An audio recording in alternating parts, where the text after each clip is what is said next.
What if you were a gym leader? What if you, Pokemon creative fan that you are, were recognized by Game Freak and brought on board to create the ultimate fire-type Pokemon gym? Or better yet, you actually live in the world of Pokemon and you've been promoted. You're a gym leader now. That has been on this channel one of my favorite creative exercises, and that's exactly what this video is. Also, it is that for you. I want you to let me know in the comments down below, what would your gym team be? What would the puzzle be? What would the theme be? What would the badges be? Look, if you want to know the format, just follow along with the video as I go. Also, while you're down there, subscribe so you don't miss any of the other 19 Pokemon gyms that I'm going to be doing, as well as my Pokemon League. And with that being said, let's get fired up and talk about my fire gym. So let's look to my predecessors. We have Blaine, who lives and works around a volcano. We've got Flannery, who lives and works around a VR volcano. We have Kiawe, who is a fire-type trial captain, so not really a gym leader, but once again lives and works around a volcano. I would say Game Freak's uncreative, but actually it makes sense that the people who live and work around volcanoes would be using the Pokemon that live around those volcanoes. Kabu is the exceptions, no volcanoes in the middle of the UK. Oh, also, Chili is also a fire-type gym leader, but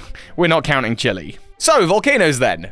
No, I'm not going to do volcanoes with this. I think there's a really cool theme that exists within some of the fire-type Pokemon, and that's something I really want to, like, encourage you to be creative with, is, like, look at the roster of fire Pokemon and look at the theme. Like, last time I did this video, like, years ago, I did a fire bird thing with Talonflame, Combuskin, or Oricorio, and there's plenty of other fire bird Pokemon. Could have added in Moltres, could have added in Ho-Oh. At this point, I could technically add in Skeledirge because of the little bird on the end of its nose, but I'm not touching that.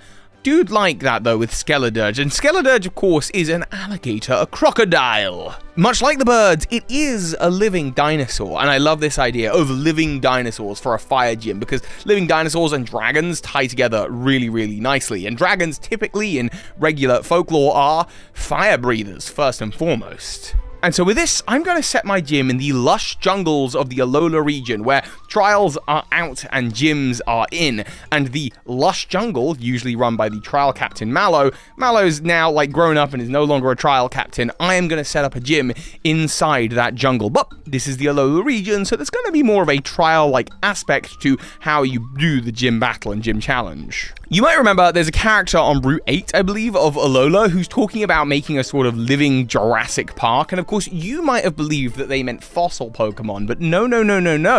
Turns out that NPC was me. And the Jurassic Park I'm talking about is my Pokemon gym, where all of the Pokemon focus around being fire-breathing reptiles. In this jungle, survivalist ruin maniac trainers lurk about. There they use their hot lizard Pokemon. We're talking about Torkoal and Heatmore and Charmeleon and Crocalor. Why did I say it like Charmeleon? But of course, gym trainers are gym trainers. You can just dodge gym trainers, right? Well, wrong. When you first arrive at the entrance to the lush jungle, where previously the entrance of the trial site was, you'll meet someone who tells you if you want to make it in there, you're going to need this. And you get past a torch. And the puzzle for this gym is a relatively straightforward torch challenge, kind of like in Zelda.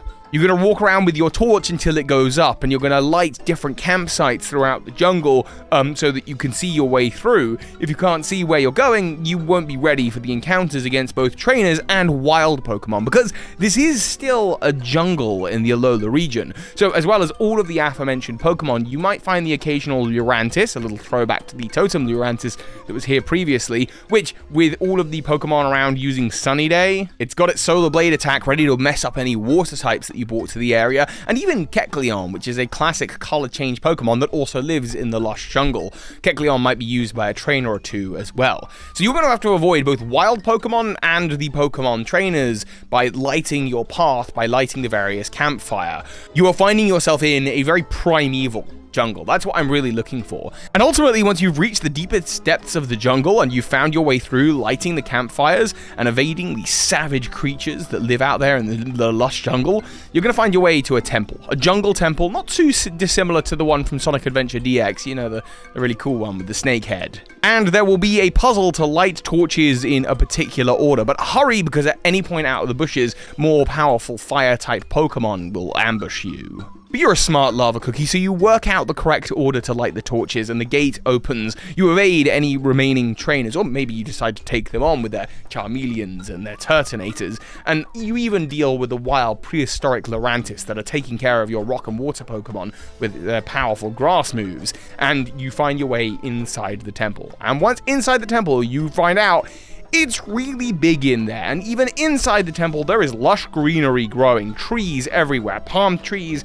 and grasses, and all sorts of tropical wildlife is growing on the inside of this temple, and this temple is the gym arena. This, of course, which, by the way, I'm picturing this gym as a sort of, I think, like, 3rd or 4th gym badge, somewhere in the early mid-game. Yeah, I think that makes sense for me generally, but like with any of my gyms and like in Pokemon Origins, I'll have a different team depending on the level of Pokemon you bring, but this is the main team. You find your way in, and there you find me, Fire Gym Leader Toby, all fired up and ready to go. Congratulations, trainer. You've made your way through my savage Pokemon gym trial. Did you know in the old days of the Alola region, they didn't have gyms at all? I'll go on to say that fire is the thing that connects us truly to our primeval past as I toss my Pokeball in the air, ready to battle. There are 2 weapons in the world that have brought people power, Pokemon and the ability to use fire. In this battle, I'll use both. And with that, I send out my first Pokemon, Charmeleon. Now, while Charmeleon has some strong attacking moves to begin with from Flamethrower and Dragon Breath, it also is kind of a setup for this team, starting off with Smokescreen to lower your Pokemon's accuracy, and Sunny Day to boost the power of all the Pokemon that are going to come after it. In this way, your Pokemon are vulnerable without the ability to see, but my Pokemon are benefited by the sun's rays. They're able to see and attack everything. But it's simply a Charmeleon. It's only got the fire type to its advantage, and you have ways around that. Not all of your Pokemon were wiped out before, and Charmeleon goes down. No bother. Next up comes the very tricky Pokemon, Salazzle. And while Salazzle not technically a reptile, actually an amphibian, a salamander, I think it fits the theme of the team quite nicely. It too knows a draconic move in Dragon Pulse, and I think that's important because at this, again, early to mid stage of the game, Dragon moves are going to be tough. Of course, it takes advantage of its fire type using Flamethrower again. It has Toxic to poison your Pokemon while they're struggling to hit because their accuracy are down, and then, of course, on top of all of that, a Pokemon with teeth like those is ready to snap you up with a Poison Fang. But ultimately, you defeat this Pokemon as well. That's 2 down, but this is a 4-on-4 Pokemon battle, so I am nowhere near done yet. I'll take a step back from the offensive Pokemon and move to something a little bit more defensive. Let's go Turtonator. Upping that defensiveness and hoping you take a bit more damage from poison, it has Protect, because of course it's a very protective Pokemon, but now it has both Flamethrower and Dragon Pulse, which is going to hit for stab now, so we're really starting to up the pressure of this battle. Additionally, once again, it has Sunny Day, just to keep that sun going and really increase the power of these fire-type Pokemon, and dampen out any of the water Pokemon that you might have bought. Hopefully at this point, they are all absolutely exhausted and extinguished. You certainly, I hope, didn't bring an Ice-type Pokemon to a fire gym to try and take out Turtonator now, did you? No, you didn't think that far ahead. So this is going to be a tough Pokemon battle, but ultimately, you have other strategies and other ways of battling, and Turtonator goes down, forcing me to call upon the fiery power of my Terrestrial Pokemon. Now, when choosing a Terrestrial Pokemon, it's always good to kind of think about, like, okay, what Pokemon would benefit from being the fire type? What would transform dramatically? And then almost try and build a theme around that. I really struggled to find some cool reptile or dragon that would benefit from being the fire type, until I realized, and this is why the lush jungle is the perfect environment, exactly the Pokemon I should choose. This Pokemon would also be very funny getting a Terra Crown. So I prepare my Pokeball, and I send out and terrestrialize Alolan Exeggutor into a fire Alolan Exeggutor. This Pokemon just got even taller. It's one of the palm trees in the gym. It didn't even come out of the Pokeball, really. It just slams its way down onto the battlefield with it. You didn't even notice it was there. But this is my Terrestrial Pokemon, and now covered in a fiery crystal and with a fiery crown, it's gaining the fire type. With Sunny Day up, its Solar Beam is ready to go, but so too is its move Flamethrower, which it can learn. It also has, once again, access to Dragon-type moves in the mighty, powerful Dragon Hammer, and it knows Giga Drain to restore its own health.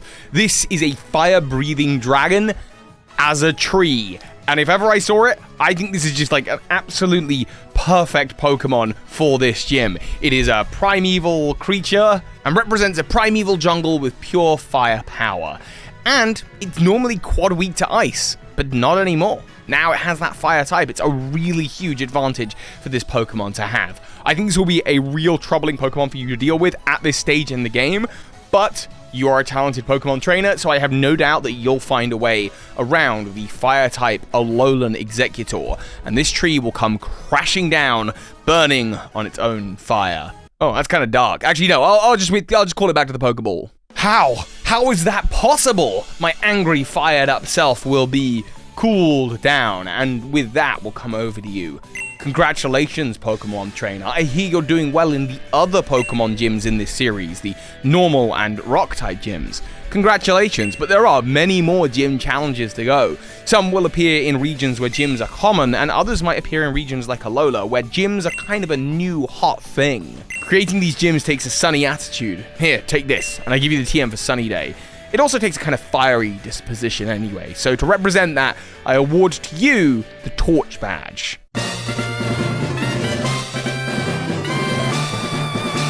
Well done, Pokemon trainers. On your way out of the gym, be sure to let me know how you would have run the fire gym, no matter where it is in the Pokemon world, differently in the comment section. We just have that. It's a thing you can access on the way out of the jungle. And with that all being said, of course, so hi, Pokemon Masters. This is Ash Ketchum. You just watched a video by Birdkeeper Toby. That makes you a Pokemon Master. Just the biggest thank you to those of you who are supporting this channel on Patreon, and a special thank you to the big patrons of the month, Jedruben, Charmander, Anzabal, Anthony Lee, the Elgator, and Michael Hornschuch. Thank you so much.